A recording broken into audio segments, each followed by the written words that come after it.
बिस्मिल्लाहिर्रहमानिर्रहीम। नाज़रीन, मैं हूं जावेद बलोच और उम्मीद है आप लोग खैरियत से होंगे। आज तहरीक इंसाफ ने बाकायदा दरख्वास्त दे दी है सुप्रीम कोर्ट ऑफ पाकिस्तान में कि जो धांधली के इल्ज़ाम हैं इलेक्शन में उस पर एक कमीशन कायम किया जाए, और ये भी कहा है कि कमीशन गैर जानबदार और हाज़र सर्विस जो जज हैं सुप्रीम कोर्ट के उन पर मुश्तमिल होना चाहिए, कोई और इसमें शामिल ना हो।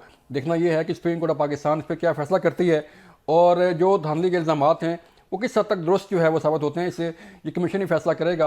और फिर एक बड़ी खबर पाकिस्तान के लिए, पाकिस्तानी अवाम के लिए और पाकिस्तानी हुकूमत के लिए कि IMF के साथ जो स्टैंड बाई एग्रीमेंट का डायलॉग चल रहे थे वो कामयाब हो गए हैं और पाकिस्तान को $1.1 अरब की किस्त जो है वो मंजूर कर ली गई है। बहुत जल्द पाकिस्तान के पास आ जाएगी और पाकिस्तानी हुकूमत जो है वो एक नया एग्रीमेंट भी करने जा रही है IMF के साथ। ज़ाहिर बात है आपको IMF के साथ चलना है, आवाम पर बोझ पड़ेगा, बिजली गैस के बिल जो है वो बढ़ेंगे, महंगाई बढ़ेगी, लेकिन जो हुकूमतें हैं उनकी मजबूरी होती है कि वो आलमी इदारों के साथ चलें और उनके साथ चलते हुए पाकिस्तान के मसाइल हल करें। लेकिन देखना ये है कि पाकिस्तानी अवाम के मसाइल जो है वो किस हद तक हल हो पाएंगे। दूसरी जो अहम बात यह है कि जो सियासी चीज़ें चल रही हैं पाकिस्तान के अंदर, ये सियासी ऊँट जो है वो किस करवट बैठेगा। क्या हम फॉर्म 45 और फॉर्म 47 का चक्कर लेके बैठे रहेंगे और आवाम की बात नहीं करेंगे। हमारे साथ बात करने के लिए आज प्रोग्राम में मौजूद हैं शौकत बसरा साहब, तहरीक इंसाफ से तल्लुक़ है उनका, कादर मंदोखेल साहब पाकिस्तान पीपल्स पार्टी से तल्लुक़ है उनका, और मुस्लिम लीग नून से परवेज़ संदेला साहब ने हमें ज्वाइन किया है, उनसे बात करेंगे। आज बिल आखिर जो तहरीक इंसाफ की तरफ से एक जो डिमांड थी एक कमीशन कायम करने की इलेक्शन में धांधली के इल्ज़ाम के हवाले से, वो आज उन्होंने दरख्वास्त दायर कर दी है। सर, तो बताइएगा कि ये दरख्वास्त जो दायर की गई है और फिर अगर इसकी तहकीकात होती भी हैं तो आपको यकीन है कि तहरीक इंसाफ ये रिपोर्ट, ये इंक्वायरी रिपोर्ट जो है वो मंजूर कर लेगी? मेरे ख्याल में तहरीक इंसाफ ने वही किया है जो एक अपोजिशन करती है। अब इनके पास कोई काम तो नहीं है बात करने की, कोई और चीज़ तो नहीं है, फिर यही चीज़ करेंगे उसमें। और इनको ये भी याद नहीं है कि 2018 के इलेक्शन में कासिम सूरी साहब के 63,000 जाली वोट थे और जिसका आखिरी वक्त तक जो है ना वो मुकदमा चल रहा था, और जब तक उसने असम्बली तोड़ा नहीं, वो रिजाइन नहीं किया है। और फिर उसके बाद ये भी सूरत हाल है, जारी बात है उनके पास एक ऑप्शन है, अवेल की है, अल्लाह खैर सल्ला। आपके इल्म में सर के पहले भी एक कमीशन कायम किया गया था सुप्रीम कोर्ट ऑफ पाकिस्तान में, और उस कमीशन ने भी रिपोर्ट दी थी कि इलेक्शन के हवाले से कि इलेक्शन बिल्कुल ठीक हुए हैं, और अब फिर जो है वो डिमांड की गई तहरीक इंसाफ की तरफ से कमीशन कायम किया जाए। देखिए, ये कमिश्नरों से जो है ना वो कोई काम नहीं बनेगा। ऐसा ही है, ना तो सुप्रीम कोर्ट टाइम जाया करे, ना कोई सियासी पार्टी जाया करे। जहां क्लियर कट एविडेंस है वहां ये कुछ नहीं कर पा रहे, तो फिर कमीशन क्या करेगी? कमीशन किसकी स्टेटमेंट लेगी? और फिर वो कमीशन की रिपोर्ट कितना साल बाद आएगी? क्या ये असेंबली की मुद्दत खत्म होने से पहले आ जाएगी या उसके बाद आएगी? क्योंकि 2018 में जो अपील शहबाज शरीफ साहब के खिलाफ में इलेक्शन लड़ा हूं 2018 में कराची से, उनकी अपील आज तक चल रहा है सुप्रीम कोर्ट में। तो आप ये बता दो कि ऐसे केसेस का फिर क्या होगा। और फिर ये मौजूदा इलेक्शन में, जो इलेक्शन से पहले मैं चीख रहा था, मेरे पार्टी के सेक्रेटरी जनरल लेटर लिख रहे थे कि धांधली हो रही, ये नाम ले रहे हैं बड़ी बड़ी शख्सियत के मुस्तफा कमाल साहब, और फिर इनके लोगों को रंगे हाथों जो हमने पकड़े गए है दरवाजे के ऊपर जहां रेंजर्स पुलिस की मौजूदगी में, वो एप्लीकेशन का अभी तक जवाब नहीं दिए। पिछले तारीख में इलेक्शन कमीशन ने कहा, मैंने कहा आप इस वीडियो के फॉरेंसिक कराते हैं, ये सारी चीजें आपको सबूत के तौर पर दी है, वो कुछ नहीं कर रहा है, तो सुप्रीम कोर्ट क्या करेगी? ऐसे ही है। परवेज साहब, आप बताइएगा कि आज बिलाखिर जो है वो तहरीक इंसाफ के बानी चेयरमैन की तरफ से बाकायदा दरख्वास्त दे दी गई है कि कमीशन कायम किया जाए धांधली के इल्ज़ाम जो लगा रहे हैं। तो आप समझते हैं कि इससे धांधली के जो इल्ज़ाम हैं या बयानिया है उसको तक़वियत मिल जाएगी और वो जो वो चाह रहे हैं वो अपना रिजल्ट उनको मिल जाएगा? बहुत शुक्रिया बलोच साहब। पता है क्या, हमें किसी की बात सुनने और उस पर अमल करने के लिए या उसको ऑथेंटिक समझने के लिए ना उसके पास की तरफ देखना पड़ता है। ऐसे ही है। तो मुझे ज़रा ये बताएं कि बानी पाकिस्तान तहरीक इंसाफ जो हैं उनकी इस बात को आप क्या, क्यों इस पे कोई जाएंगे, कोई कमेटी बनेगी, कोई बैठेगी? क्या इससे पहले जितने इल्ज़ामात लगा चुके हैं उन इल्ज़ामात में किसी किस्म की सदाकत है? पिछले इलेक्शन ये 35 पंक्चर वाली बात करते रहे हैं, और जब इनको बुलाकर पूछा गया किसी अथेंटिक जगह पे तो इन्होंने क्या जवाब दिया था? वो जी मुबशर कुमार ने कहा था और फलां ने कहा था। तो उनका मकसद सिर्फ और सिर्फ ये है कि इस मुल्क में अफरा तफरी फैले रहा है, सियासी इस्तेहकाम ना है, इसके अलावा कुछ भी नहीं है। 180 सीटों पे करते करते मतलब वो कहाँ पे आ गए हैं? उनके अपनी सीटें जीती हुई हैं, री अकाउंटिंग में उनसे जा रही हैं, और वो कौन सी धांधली की बात कर रहे हैं? तो धांधली क्या सिर्फ और सिर्फ पंजाब में हुई है? धांधली क्या केपीके में नहीं हुई है? जहां पर वो जीते हैं वहां पर धांधली नहीं हुई, लेकिन जहां पर वो हारे हैं वहां पर धांधली हुई है। तो इसमें इमरान खान से किसी बात को कोई सीरियसली लेना चाहिए, बिल्कुल सीरियसली लेना चाहिए ना, इसे लेने की जरूरत है। वो मीडिया में रहने के लिए, मीडिया के जरिए हाइप क्रिएट करने के लिए चीजें हरकतें कर रही हैं। वो कह रहे हैं ठीक है, अदालत अगर बनाना चाहती है तो बना ले, कर ले, बड़ी अच्छी बात है। हमारे भी बहुत सारे ऐसे लोग हैं जिन पे हमें भी बड़े तफजात हैं, वो ताकि फैसलाबाद वाली भी सारी सीटें जो उन पे रिकाउंटिंग हो जाएगी, शेखुपुरा पे भी हो जाएगी, गुजरांवाले में भी हो जाएगी, इस तरह जहां पे हमें तफजात हैं वो भी क्लियर हो जाएंगी। बनवा लें, शौक पूरा कर लें। लेकिन इमरान खान साहब का जब कुछ मांगा जाएगा ना तो इनके पास देने के लिए कुछ नहीं होगा। मीडिया पे इनके वकला जो हैं सारा दिन बारिश करते हैं सबूतों की, अदालतों में जाते नहीं है, जाते हैं तो वहां पे इनके पास देने के लिए कुछ नहीं होता। बसरा साहब आप हैं हमारे साथ? अपना परवेज साहब मुझे ये बताइएगा कि चलें जब वो आएंगे तो बात करेंगे उनसे। परवेज साहब मुझे ये बताइएगा कि पहले तो जारी बात है, आपने बात की कि 35 पंक्चर थे, अब फार्म 45 और फार्म 47 का मामला आ गया है, तो ये चलता रहेगा पार्लियामेंट में?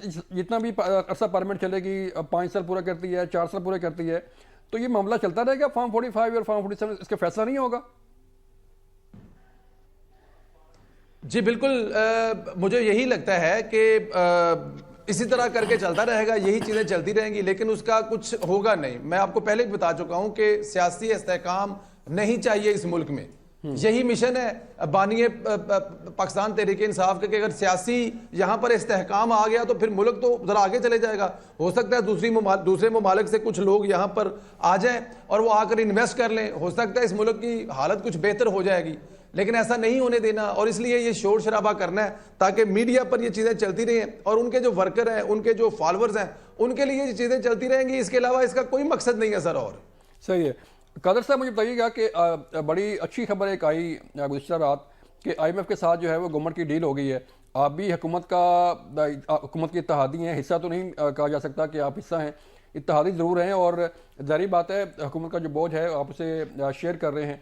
तो कितनी बड़ी खबर है पाकिस्तान के लिए कि IMF की जो स्टैंड बाई एग्रीमेंट है उससे वो मुकम्मल होने जा रहा है, फिर नया एग्रीमेंट भी आप करने जा रहे हैं। तो इससे आप ज़ाहिर बात है अवामी नुमाइंदे हैं, आपने अवाम के पास भी जाना है, तो क्या अवाम को जो रिलीफ इसमें मिलेगा या वही महंगाई आएगी, बिजली गैस के बिल, ज़ाहिर बात है जो बात की जा रही है, तो अवाम को तो पहले ही जीना दो बार और सर। जी आज वज़ीर-ए-आज़म साहब ने काबीना से खिताब की और बड़ी खूबसूरत अच्छी बातें की है। जी अब अल्लाह इन बातों के ऊपर अमल हो। मैं तो पहले भी असम्बली में भी चीखता रहा, आज भी आपके सामने ये सारी चीजें रख रहा हूँ। लगभग 40,000 यूनिट बिजली फ्री वापडा के इलेक्ट्रिक अपनी मुलाजमीन को दे रहे हैं, अफसरान को दे रहे हैं। ऐसे ही है।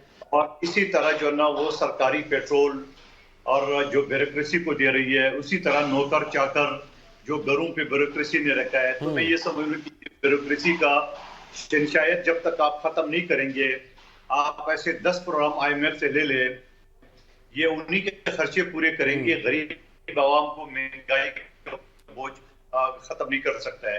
तो सबसे पहले हुकूमत को ये जो शाही खर्चे हैं उनको खत्म करना है। और एक और अच्छी बात ये भी हुई कि आज वज़ीर-ए-आज़म ने काबीना और काबीना के अरकान सब ने तनख्वाह ना लेने का ऐलान किया है। मैं दरखास्त करूंगा कि तनख्वाह ना देना जो ना वो इतनी बड़ी बात नहीं है, साथ में मराद भी ना ले, सरकारी गाड़ी इस्तेमाल ना करे, सरकारी जो मुलाजमीन है उनकी तनख्वाह वो सारे बचा लें, और बाकी जो घर ऑफिस के जो अखराजात है उसको कम करे। तो ये सारी चीजें साथ शामिल होंगे तो अखराजात कम होंगे, सिर्फ तनख्वाह ना लेने से जो है ना ज्यादा फर्क नहीं पड़ेगा। बिल्कुल कादर साहब, मुझे एक ब्रेक के लिए कहा जा रहा है, बिल्कुल आपकी अच्छी बात है कि कफाई शुमारी जो है जब तक नहीं होगी उस वक्त तक मामला हल नहीं होंगे। तनख्वाहें लेना सिर्फ काफ़ी नहीं है, पेट्रोल भी नहीं लेना चाहिए, जो मुलाजमीन हैं वो भी नहीं लेना चाहिए। मिलते हैं ब्रेक के बाद।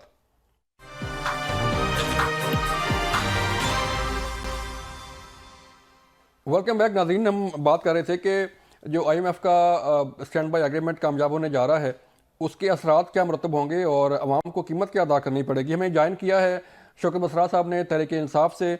बसरा साहब, मुझे बताइएगा कि IMF के साथ हुकूमत का एग्रीमेंट हो गया और ये आपके दौर में भी IMF जो है वो थी और सारा कुछ चल रहा था, तो आप समझते हैं कि इससे कोई अवाम को पर बोझ नहीं पड़ेगा और अवाम के लिए रिलीफ मिलेगा? अवाम का इससे तल्लक ही नहीं है, ये आपकी मखसूस अशराफिया है। एक 2-4 ख़ानदान हैं, पहले हम सुनते होते थे 32 ख़ानदान हैं, उनका एक ग्रोह है जिनके अपने मफादात हैं और वो जो कर्ज लेते हैं वो अवाम के लिए नहीं लेते हैं, वो अपने असासे बढ़ाने के लिए, अपनी लूट मार करने के लिए, अपनी औलाद के लिए। और आप देख लीजिए जितने भी इस वक्त फार्म 47 की पैदावार जो हुक्मरान हैं, खा वो जाली वजीर आजम हो जो कि 17 सीटों के साथ वो उन्होंने कब्जा कर लिया है। इसका फैसला हो गया कि जाली वजीर आजम के तौर पे इसका फैसला हो गया? जी क्या कह रहे हैं? इसका फैसला हो गया कि वो जाली वजीर आजम है? जाली वजीर, मैंने गुजारिश सुन ली, मैं बता देता हूँ कैसे फैसला होता है। जी जी। फिर 24 सीटों वाला जाली सदर और 36 सीटों वाली थीफ चीफ मिनिस्टर जो पंजाब में लगी हैं, जिनके पास कोई कानूनी और आईनी जवाब नहीं है। इसका फैसला तो अवाम ने कर दिया था 8 तारीख को, लेकिन बदकिस्मती जो 9 तारीख को जो इलेक्शन हुआ उसमें फिर ये जो डाकुओं का टोला था और वो उन्होंने आगे कब्जा कर लिया। मेरे भाई फैसला किस तरह होता है? आपने तो हर तरह का हरबा इस्तेमाल कर लिया, पार्टी तोड़ दी, 200 मुकदमा दर्ज कर दिए खान के खिलाफ, पूरी पार्टी हाईजैक कर ली, वोटर सपोर्ट के खिलाफ मुकदमे दर्ज कर लिए, निशान छीन लिया, कैंपेन नहीं करने दी गई। उसके बावजूद लोगों ने इतनी भारी अक्सरियत में वोट दिया कि आपको 27 दिन लगे, इलेक्शन कमीशन को 27 दिन लगे लोगों को जितवाने के लिए। अच्छा। जो फार्म 47 की पैदावार हैं उनको जितवाने के लिए 1-1 लाख वोट से जीते। शौकत बसरा आपके सामने बैठा है, NA 163 बहावल नगर से इलेक्टेड MNA हूं और वहां पर एक आमर डिक्टेटर जनरल जियाउल हक के बेटा तीसरे नंबर था 58,000 वोटों पे। शौकत 72 पे नून लीग का था और 1 लाख से ऊपर वोट शौकत बसरा के हैं। और किस तरह साबित होता है? मैं तो फिर यही कहता हूं, इस वक्त पाकिस्तान में कोई आइन नहीं, कोई कानून नहीं और बदकिस्मती से अदालतें अमली तौर पर सरेंडर कर चुकी हैं। तो जाएं तो कहां जाएं? अब तो हम यही देख रहे हैं कि अल्लाह ताला की तरफ से कोई मदद आए और आवाम जो इमरान खान के साथ 80-90% है, इंशाल्लाह कोई गलत फहमी में ना रहे। किसी तौर पर इन जाली हुक्मरानों को जिन्होंने 5-5, 6-6 बारियां ली हुई हैं, जिनका मकसद सिर्फ और सिर्फ लुटो और फुटो है, जिनका मकसद सिर्फ और सिर्फ माले गनीमत की तरह पाकिस्तान को लूटना है।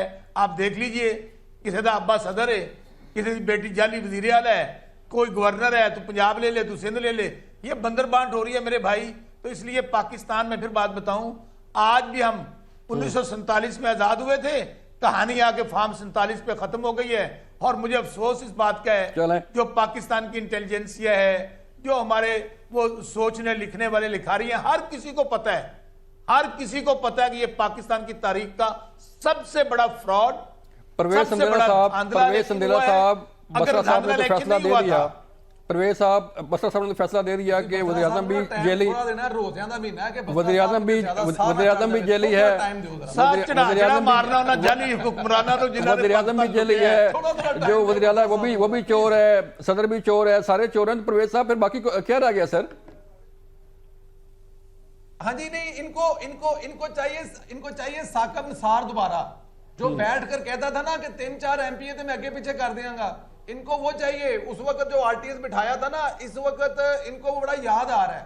अगर उस वक्त इन्होंने कोई आवाज उठाई होती ना, उस पर बात की होती, जब इन लोगों ने एंजॉय किया, जब एक ऐसे बंदे को वज़ीर आज़म बना दिया गया जिसकी काबिलियत ये थी कि वो अपनी टीम का कप्तान भी शायद किसी की सिफारिश से भरता था, उसको कप्तानी से लेकर क्रिकेट की शुरुआत से सारी उम्र की आदत पड़ी हुई थी। कोई जुवेद बरकी ले आएगा, कहां पर कोई सदर जियाउल हक जिसको ये डिक्टेटर कह रहे हैं वो तरला मिल करके वापस ले आएगा। इनको पुरानी आदतें पड़ी हुई हैं। तो इसलिए अब इनको सारे के सारे देखें, ये कैसा इंसाफ है, ये कैसा इलेक्शन है कि बसरा साहब खुद ही अपनी जात में खुद ही जीते हुए हैं, खुद ही 1.5 लाख वोट लिया हुआ है। कोई 70,000 ले रहा है, कोई 72,000 ले रहा है, और ये खुद जीते हुए हैं, खुद ही फैसला कर लिया। साकब निसार साहब के बाद उस्मान बुजदार साहब चाहिए था पंजाब में। अब बसरा साहब जैसे जो लाइक बंदे हैं, जो बोलने वाले हैं, काम करने वाले हैं, मेहनत करने वाले हैं, वो जो 3-3.5 साल थे ना, जिनके हाथ पीछे बांध के खड़े रहे हैं, वो उस्मान बुजदार साहब थे। क्या वो इनसे ज्यादा काबिल थे? जरा बताएं कि उस्मान बज़दार को पंजाब में क्यों लगाया था? नहीं, बिल्कुल, अब मैं इस जानता वक्त हूं तो बसरा साहब पंजाब को की ये वज़ीर आला है ज्यादा ना, वो जो 24 आवर अपने अवाम के साथ राब्ते में है, वो घर से आती हैं तो अवाम के साथ राब्ते में है, घर से जाती हैं तो अवाम के साथ राब्ते हैं। वो कभी किसी, आप देखें कि आटे की लाइन में खड़ी है, लोगों को आटे दे रही है, कहीं जाकर वो सब्जी के रेट पूछ रही है, कहीं जाकर वो मेक श्योर कर रही है, लेकिन नहीं चाहिए इनको। चाहिए एक गूंगा बहरा जिसकी कोई जुबान हो, जिसको चलाने के लिए कोई गोगी हो, जिसको चलाने के लिए कोई पीरनी हो, जिसको चलाने के लिए कोई शौकत खानम बनाने वाला। अब मैं वो लफ्ज इस्तेमाल नहीं करता क्योंकि बसरा साहब तो बड़े हैं, वो कुछ भी कह सकते हैं। मेरी यार सुन लीजिएगा, मैं फ्राडिया नहीं कहूंगा सर उनको, आप बेफिक्र हो जाएं। ये सब नहीं मिलेगा। देखें इनका काल, अभी ये जो आपका मुआहिदा है वो हो गया है, वो कह रहे हैं कि ये 3-4 खानदानों के लिए। अब बसरा साहब जो इस मुल्क के सरकारी मुलाजम है, इस मुल्क के जो तनख्वाहें देनी है, इस मुल्क को जैसे चलाना है, जिस नहज पर छोड़ के गए थे, क्या वो 3-4 खानदान है? आपने अमेरिका में IMF के बाहर मुजाहरा करके साबित किया कि पाकिस्तान दुश्मन जमात है। पाकिस्तान के अंदर आपने बैठकर यहां से IMF को खत लिखा, उसके बाद यूरोपियन यूनियन को खत लिखा, और सोशल मीडिया पर जो ये कर रहे हैं पाकिस्तान आर्मी के खिलाफ, पाकिस्तान की फौज के खिलाफ, अदारों के खिलाफ, वहां पर कोई ड्रोन वीडियो किसी की है, चाइना की है, कादर भाई चलें, परवेज साहब मुझे जरा अब मान लें इस बात को, इलेक्शन हो गए हैं, कादर मंदोखेल साहब, कादर मंदोखेल साहब आगे चलने दे सर। कादर मंदोखेल साहब आपसे बताइएगा, एक बात कहनी है सर। मैं आप वापस आता हूं आपके पास। एक बात है कि अच्छा अंदाजा करें, ये सहाफी हैं और सहाफी क्या कह रहे हैं, किसी के उल्टे नाम ले रहे हैं। और भाई हमने तो कहा है थीफ चीफ मिनिस्टर, आपकी वो क्या लगती है? कादर साहब मुझे बताइएगा, छोड़े आपकी बात पूरी होगी। मुल्क की जाली वजीर आला मैं चैलेंज करता हूँ, हारी हुई। सुन तो ले लड़ाई ना करें, सिर्फ बात सुने। कादर साहब मैं आपकी तरफ आ रहा हूँ सर, कादर साहब मैं आपकी तरफ आ रहा हूँ। थैंक यू वेरी मच जी। कादर साहब जी फैसला हो गया कि ये संदेला साहब आज के बाद पेड मुस्लिम लीग नून के सहाफी हैं, और आप खुद कह रहे हैं, आप खुद कह रहे हैं मैं मुस्लिम लीग नून का हूं। अगर आप यार आपने कह दिया ना, तो इसमें पेड़ कहां से? अच्छा फिर आपने चले कादर साहब मैं आपकी तरफ आ रहा हूं सर, मुझे जवाब दे कादर साहब। सर जब तक लफ्ज क्या बोला आपने? रमजान के महीने में परवेज साहब आपने आपको इस रोजे का ना करें। बसरा साहब खामोश रहे, बसरा साहब सुन ले, परवेज साहब, शौकत साहब सुन ले। खत्म हो गई सर मेरी बात सुने प्लीज। सर मेरी बात सुने प्लीज। शौकत बसरा साहब प्लीज, परवेज साहब प्लीज। कादर साहब मुझे बताइएगा कि इल्ज़ाम लगाना बड़ा आसान है, आप किसी को चोर भी कह लें, किसी को थीफ भी कह लें, आपका वज़ीर-ए-आज़म भी जेली है, सदर भी चोर है, फॉर्म 45 है, फॉर्म 47 है, और अपने आप ही ये फैसला कर बैठे हैं हर बंदा कि मैं जीता हुआ हूँ और मैं वज़ीर-ए-आज़म हूँ और मैं ही MNA हूँ। तो कादर साहब फिर इदारे ख़त्म कर दें, फिर इदारों का कोई रोल नहीं है, इलेक्शन कमीशन ख़त्म कर दें, सुप्रीम कोर्ट ख़त्म कर दें, पार्लियामेंट ख़त्म कर दें। फिर तो बस मैं तो ये कहूंगा अल्लाह हम सबको हिदायत दे, खत्म हो चुके हैं। अल्लाह हम सबको, यार इनको चुप तो कराओ 2 मिनट यार। अल्लाह हम सबको हिदायत दे। ये वो शख्सियत है जो आज मेरे सदर को जाली सदर कह रहे, और ये जो 4-5 बारियां बता रहे थे, ये उस वक्त नारे लगा रहे थे, ये खुद बसरा साहब एक जरदारी सब पर बारी जी, ये भुट्टो के नारे लगते थे, मुझे याद है। ठीक है, तो एक चीज, दूसरी बात ये कि आपको याद होगा कि आज यार इनको बोलने तो अल्लाह ताला पेड़ वालों पे लानत भेजे। जी कादर साहब इनको चुप तो कराओ भाई। जेड़ा माल खाना है किसी को अल्लाह ताला लानत भेजे। परवेज साहब, शौकत साहब यार चुप कर भाई। जी कादर भाई। अच्छा दूसरी बात ये, आज टॉक शो में रमजान के महीने में ये कहते हैं नबी की शफात हासिल लाओ जो झूठ बोले।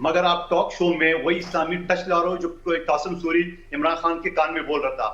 आप रियासत मदीना को बदनाम करने के लिए आपने क्या क्या कंडे इस्तेमाल नहीं किए है। आपने सादिक खान के बजाय वो यहूदी जो ना मेयर को आपने सपोर्ट किया है, वो सारी बातें आप भूल गए अपनी इस्लामी टच के जमाने में।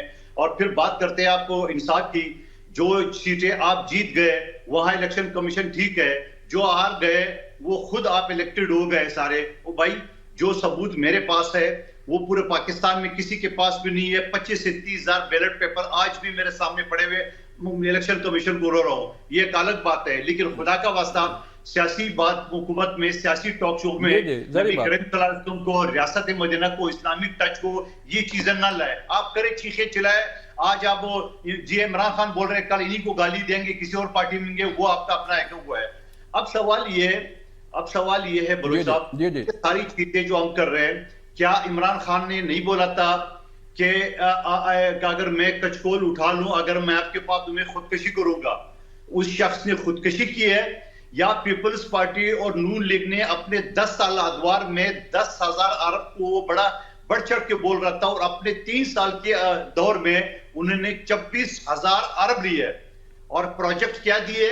पीपल्स पार्टी और नून लीग ने तो प्रोजेक्ट दिए, आपने क्या दिए? मुर्गे अंडे कटे, और आपने 200-250 जो ना वो लंगर खाने खोले। ये आपका विजन है, ये आपका रियासत मदीना है, ये आपकी सोच है। आपकी सोच में क्या सद के जाऊं, यही चीज मैं कहूंगा कि इनको अल्लाह हिदायत दे, सियासत को सियासत रहने दे, इस्लाम को और इस्लामी चीजों को अपनी गंदी सियासत में बलौस ना करे। मेरी बिल्कुल दरख्वास्त ठीक है, बिल्कुल ठीक है, सियासत को सियासत रहने दें। मुझे ब्रेक लिए कहा जा रहा है, जब ब्रेक से वापस आएंगे तो फिर हम बात करेंगे कि ये टॉक शोज में या सियासत में जो है वो इस्लाम दीन की बात करना या अपने आर्ग्यू को मजबूत करने के लिए जो है वो इस्लामिक टच देना कहाँ तक दुरुस्त है। मिलते हैं ब्रेक के बाद।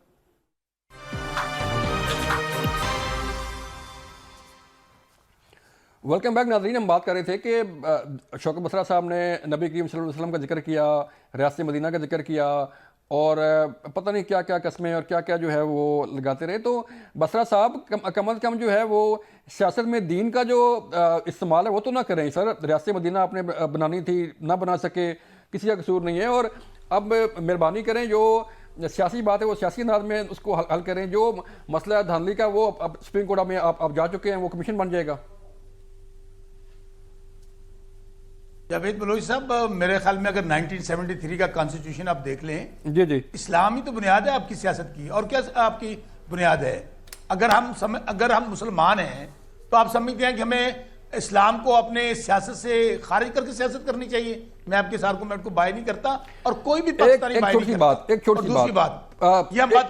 सी बात सर, एक छोटी सी बात मुझे सर मुझे बताएं, इस्लाम इजाजत देता है कि बगैर तहकीकात के, बगैर सबूत के किसी पे इल्जाम लगा दिया जाए, किसी को चोर कह दिया जाए, किसी को डाकू कह दिया जाए? ये कहां का इस्लाम है सर?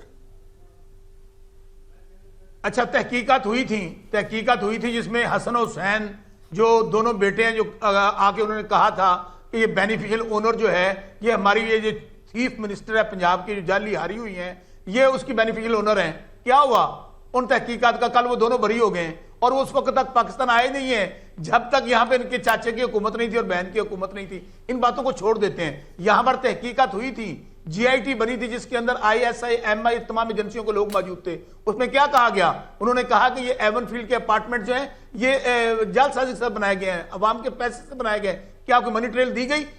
मैं फिर आपको कह रहा हूं, अनफॉर्चुनेटली इस वक्त पाकिस्तान में क्योस है। पाकिस्तान में इदारे अवाम से होते हैं, अवाम 90% इमरान खान के साथ खड़ी है। इस वक्त पाकिस्तान में बार बार कह रहा हूं, कोई आइन नहीं, कोई कानून नहीं, बदकिस्मती से अफरा तफरी है। और ये आज दुनिया के अंदर हम अदालतें, हमारी जो है अदालती निजाम नीचे से पहले या दूसरे नंबर पर है। और दूसरी बात जावेद बलोच साहब, इसका वे फॉरवर्ड क्या है सर? इसका वे फॉरवर्ड ये है, हम सब कह रहे हैं ना धांधला हुआ है, ये मदर ऑफ ऑल रिगिंग्स है। आए सुप्रीम कोर्ट के जो सिटिंग जजेस हैं उनकी सरबराही में एक ट्रिब्यूनल बना दें, जुडिशियल कमीशन बना दें। आज हमने दरखास्त भी दायर कर दी है सुप्रीम कोर्ट के अंदर, ये मुतालबा करें मुस्लिम लीग नून, पीपल्स पार्टी और MKM जिन्होंने डाका मारा है, जिन बेचारों को वोट ही नहीं पड़े। मैं फिर कह रहा हूं गारंटी के साथ, इजाजुल हक साबिक अहमद डिक्टेटर जनरल ज़ियाउल हक का बेटा मेरे से 40,000 वोटों से आ रहा है। दूसरे नंबर पे मुस्लिम लीग नून है। वहां पे चैलेंज देता हूं कि आए ये हमारे साथ मुतालबा करें कि जी वहां पे कमीशन बने, 10 हल्के हम दे देते हैं, 10 हल्के ये दे दें, लाइव उसकी कवरेज दिखाएं, दूध का दूध पानी का पानी हो जाएगा और हम एडमिट कर लेंगे। और दूसरी बात, अगर मियां नवाज शरीफ हारा हुआ है, आपने फॉर्म 45 देखे जो अपलोड हुए इलेक्शन कमीशन की वेबसाइट पर, किसी को काट के कहां पहुंचा दिया गया है, कहीं को काट के कहीं पे पहुंचा दी।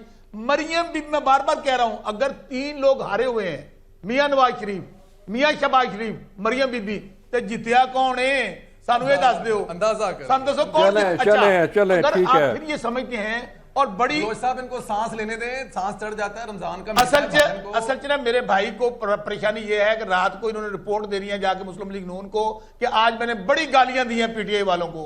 हर एक ने रिपोर्ट देनी होती है, लगता है ये कि हर एक ने रिपोर्ट देनी होती है। बसरा साहब आप कर नहीं रहा, यहाँ बसरा पर भाई, हम लोग हर किसी ने अपने अपने इदारे बना लिए हैं। बसरा भाई, मैं अब सहाफी का काम है, ओपनली कह रहे मैं नून लीग का हूँ। बसरा भाई मेरी बात सुने, बसरा साहब आप एक सियासी कारकुन हैं, मैं आपको ग्रास रूट लेवल से जानता हूं, आप बिल्कुल ग्रास रूट लेवल से जो है वो सियासत कर रहे हैं, सियासी कारकुन हैं, लेकिन खुदारा किसी पर इल्ज़ाम लगाने से पहले कुछ थोड़ा सा अल्फाज का चुनाव बेहतर कर लिया करें। परवेज साहब आप बताइएगा सर कि हमने पहले देखा 35 पंक्चर का मामला आया, वो भी हल हो गया, अब हम देख रहे हैं कि फार्म 45 का मामला है, फार्म 47 का मामला है, तो लगता ये है कि अवाम जो है वो यही सुनती रहेगी कि कभी फार्म 45 है, कभी फार्म 47 है, कभी चोर है, कभी डाकू है, और काम को नहीं होगा, बस इसी में इलेक्शन होंगे दोबारा और फिर कोई ना कोई नया जो है वो बयानिया आ जाएगा। जावेद भाई मैंने एक बात कही थी, आपने चले आप भी तो परवेज साहब मैं आपसे बात कर रहा हूँ, परवेज साहब मैं आपसे बात कर रहा हूँ, आप ले लीजिएगा, आप सारा टाइम लीजिएगा, एक हल तजवीज शौकत भाई प्लीज उनको बोलने दें। क्या हमारा गलत है? जवाब देता हूं, मैं उसका जवाब देता हूं। देखिए इसके दो हिस्से हैं। पहला हिस्सा तो जरा रियासत मदीना वाली बात यहां पे करना बहुत जरूरी है। अगर किसी ने 2018 से पहले इमरान खान के मुंह से रियासत मदीना का लफ्ज सुना हो तो मुझे जरा बता दीजिएगा। अच्छा, रियासत मदीना बनाने कौन जा रहा है? जिनकी अमेरिका की अदालत में जो फैसला है ना वो मैं ये देखिए, ये अगर जाती बात करेंगे मैं तो बोलने नहीं दूंगा। अभी आपने आपका जाती किरदार मुझे पता है क्या है, मैं जाती किरदार की बात करूं, गलत बात, पता नहीं अब कहां पकड़े गए आप, छोड़े नहीं बातों को, तकलीफ है जाती किरदार की बात ना करें, शर्म आनी चाहिए, सहाफी होकर जाती किरदार की बात कर रहे हैं, कौन है? शर्म आनी चाहिए सर, क्रॉस टॉक ना करें, क्रॉस टॉक ना करें, छोड़े ये टौटी का काम करें, टौटी का काम करें, फ्रॉड कर रहे हैं और फ्रॉड करते रहेंगे, शर्म आनी चाहिए। पाकिस्तान के सबसे बड़े लीडर को आप इस तरह बातें करते हैं, वो जिस वक्त जरदारी की तरफ से और तुसी मुस्लिम लीग नून की सहाफत करो, अब तहरीक इंसाफ की तरफ से कुछ मिल रहा है, इधर बसरा साहब नारे ये सहाफत मारने की है, छोड़ दे, ये सहाफत है। यहाँ पर आ जाए सर, मुझे ये बताएं, अभी आपने अल्लाह ताला इनको अकल दे परवेज साहब और इनको हलाल रोजी कमाने की आपको हिम्मत दे, हलाल रोजी कमाने की आपको हिम्मत। बसरा भाई सुन लेना, बात सुन ले, शेर अफजल मरवत आप सहाफी हैं, शेर अफजल मरवत बनने की कोशिश कर रहे हो, इस तरह नहीं कामयाबी लग जाती गुफ्तगू करेंगे नहीं करने दूंगा, जाती नहीं। अब शेर अफजल मरवत बन के आप साबित करेंगे कि आप बहुत ऊपर है। मुझे पता है आपके लीडर को ऐसे लोग पसंद है जो टीवी पर जाकर बड़ी बदतमीज से बढ़िया बढ़िया एहो जी हरकतां अगले लीडर सहाफी वाली बात करें, आप सुने सहाफी वाली बात करें, आपको मेरी बात सहाफी लगते नहीं, वैसे साबित कहां से पढ़ी मेरे नीचे वहां पर क्या लिखा हुआ है? आप ये देखें कि मेरे नीचे सहाफी लिखा हुआ है, मुस्लिम लीग नून रहनुमा लिखा है। अच्छा, मुस्लिम लीग नून लिखा हुआ है, मतलब यही तो मैं कह रहा हूं। अच्छा, मुझे पता ही नहीं इस बात का। अच्छा, अब पता चल गया, चले चले चले, अब आपका चलो सुन लो जरा, खुलवाना चाहते हैं बलोच साहब। अब तक 4 से 5 हल्के खुल चुके हैं, 4 से 5 हल्कों का रिजल्ट क्या निकला अब तक? आप ये बताएं कि कांजू साहब का, नारा साहब का, जितने ही हल्के खुलाते जाएंगे अल्लाह के हुक्म से उतनी सीटें ये लूज करवाते जाएं, ये काम ना करें आप। जहां जहां पर हम लोग हल्का खुलवाने की दरखास्त दे रहे हैं वहां पर ये अदालत में पहुंच जाते हैं।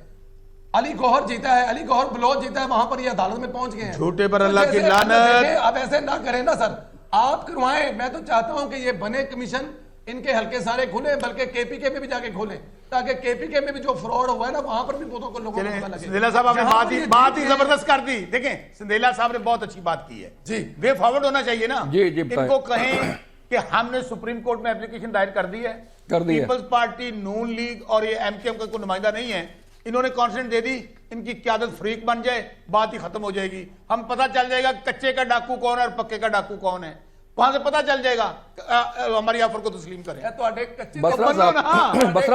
बसरा साहब मुझे ये बताइएगा, बसरा साहब मुझे ये बताइएगा, कच्चे के डाकू भी वही है जो पक्के के डाकू है। पक्के का डाकू कौन है पता है बसरा साहब को। मैंने वो बात नहीं करनी कच्चे पक्के वाली। बलोच साहब देखें, परवेज भाई इस मुल्क को एक मिनट, मेरी बात का जवाब नहीं दिया, मेरी बात का जवाब नहीं दिया, एक मिनट, मेरी बात का जवाब तो दे।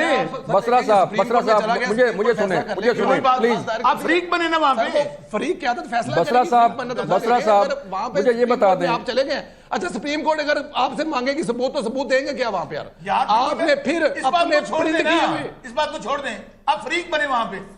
अरे करे बात। मैं तो कह रहा हूं कि ये सर, तो आपने फैसला दरख्वास्त दे दी ना। पार्टियों की क़यादत ने करा है ना, आपने सर वो दरख्वास्त फैसला दे दी। करेंगे, लेकिन आपने वहां से भी भागना है, आपने वहां से फिर भाग जाना है, आपने फिर भागना है वहां से। आपको जब वहां पे सबूत मांगने, देखिए इनके जो फैसले हैं, सर मुझे बताएं बसरा साहब मुझे ये बताएं एक मिनट बसरा साहब मुझे बताएं कि केपी में इलेक्शन ठीक हुए हैं, आप मानते हैं कि केपी का मैंडेट आपको मिला है, तो जो फैसलाबाद में हार गए, जो गुजरांवाला में हार गए, वहां पे धांधली होगी, और जो केपी के इलेक्शन आप जीते हैं वहां पे ठीक हो गए सर? बलोच साहब कोई सुनने कोई हल्का खुलवाना चाहे केपी का, मैं आपके प्रोग्राम में बयान दे रहा हूं, वो हम हल्का खोलने के लिए तैयार है, नंबर 1। नंबर 2, कोई मुस्लिम लीग नून की एक पिटीशन इलेक्शन कमीशन में आई हो, हाई कोर्ट में आई हो, वहां धांधली हुई है, फिर भी मैं जिम्मेदार हूं।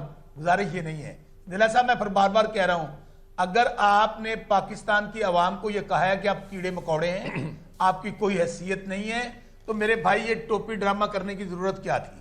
आप सीधा सीधा काम करते।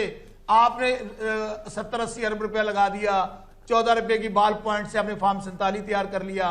तो इसका मैं फिर कहता हूं कि वैसे मैं आपको बात बताऊं, मेरे पॉलिटिकल वर्कर हूं, ये निजाम मुझे 6-7 महीने से ज्यादा चलता नजर नहीं आ रहा। ये इनको लारा लगाया गया, सुन लीजिए, ये इनको लारा लगाया कि 6-7 महीने बाद इमरान खान बाहर आ जाएगा, लारा लगा हुआ है बात इनको। कर लीजिएगा, 6-7 महीने से ये निजाम ज्यादा चलता नजर नहीं आ रहा, क्योंकि ये अवामी हमायत इनको हासिल नहीं है। जारी बात है, आप IMF को खत लिखेंगे, IMF के सामने एहतजाज करेंगे, तो निजाम कैसे चलेगा? कि पाकिस्तान में बसरा साहब, आप बलोच साहब, प्लीज। IMF के सामने जब एहतजाज करेंगे, जब IMF को खत लिखेंगे कि पाकिस्तान के साथ एग्रीमेंट ना किया जाए, तो ये कहाँ की पाकिस्तानियत है सर? आप भी पाकिस्तानी, मैं भी पाकिस्तानी हूँ, ये मेरा मुल्क भी है, आपका मुल्क भी है सर। बलोच साहब आपने दिल पर हाथ रखें, कर्जा आपके और मेरे बच्चों ने देना है, अगली आने वाली नस्लों ने देना है। ये तो लुट्टो और सर जो इमरान खान के दौर में कर्जा लिया था वो किसने देना? जवाब देता हूं ना, आप टर्न पे जवाब। 76 साल हुए हैं पाकिस्तान को आजाद हुए, जी बलोच साहब, जी। यहाँ पर या आमरीत रही है या यही कच्चे और पक्के के डाकुओं की हुकूमतें रही हैं जिन्होंने मुल्क को लूटा है। इमरान खान की हुकूमत है 3-3.5 साल। अगर हम नाकाम हो गए थे तो आज पूरा पाकिस्तान इमरान खान के साथ क्यों खड़ा है? आज पूरा पाकिस्तान 90%, मैं फिर कह रहा हूं, वाहिद फेडरेशन का लीडर है। अगर हम जुगते लगाते रहेंगे, बातें करते रहेंगे, अगर जावेद बलोच साहब पाकिस्तान को बचाना है, वाहिद इमरान खान लीडर है जो फेडरेशन का लीडर है, वाहिद लीडर है। 2 कुव्वतें हैं, पाक फौज और इमरान खान, जो मुल्क को बचा सकते हैं। वरना आप इनकी टाटर सुनते रहे, ख्वाजा आसफ हो जाए, अता तारड़ जैसे जो मैं समझता हूं सियासी गुमाश्ते हैं, जो फॉर्म 47 की पैदावार है, वो शोहदा की लाशों पे सियासत सर अल्फाज तो ठीक कर रहे हैं। ये बड़ी अच्छी खुद बात की है, शोहदा की फैमिली का मजाक सर किसने उड़ाया था, मुझे ये बता दें। अच्छा देखें जी, बलोच साहब 1 सेकंड, 3.5 साल की हुकूमत करने के बाद इलेक्शन में जो अवाम को बताने के लिए इनके पास था ना, वो नकदा कोका और कैदी 804 था। इनके पास बताने के लिए 3.5 साल की हुकूमत में कुछ नहीं था, और जो कर्जा लिया था वो अवाम ने वापस नहीं करना था, वो इमरान खान के बच्चों ने, सुलेमान और कासम ने लंदन से वापस करना है। जो IMF का कर्जा जो है ना, वो शौकत बसरा साहब के दौर में लिया गया था, और बताने के लिए क्या था वो मैंने आपको बता दिया। 3.5 साल की जो पूरी की पूरी इनकी जो थी ना, इन्होंने करके बताना था, वो एंड पे बस सिर्फ और सिर्फ इनको मलकू मिला जिसने कहा के बता दिया कि ये हमारी कारकर्दगी, नकदा कोका तो कैदी 840। प्रोग्राम का सर वक्त खत्म हो गया, बहुत शुक्रिया आप लोगों का। क्रॉस टॉक ना कीजिएगा प्लीज़। बात सिर्फ इतनी सी है कि फॉर्म 45 हो या फॉर्म 47 हो, ये फैसला बिल आखिर इदारों ने करना है कि कौन सही है कौन गलत है। हमारा काम जो है फैसला करना नहीं है, फैसला इदारों ने करना होता है, कोर्ट से करना होता है। इसीलिए तहरीक इंसाफ सुप्रीम कोर्ट गई है कि कमीशन बना दिया जाए। अपना ख्याल रखिएगा, अल्लाह हाफिज़।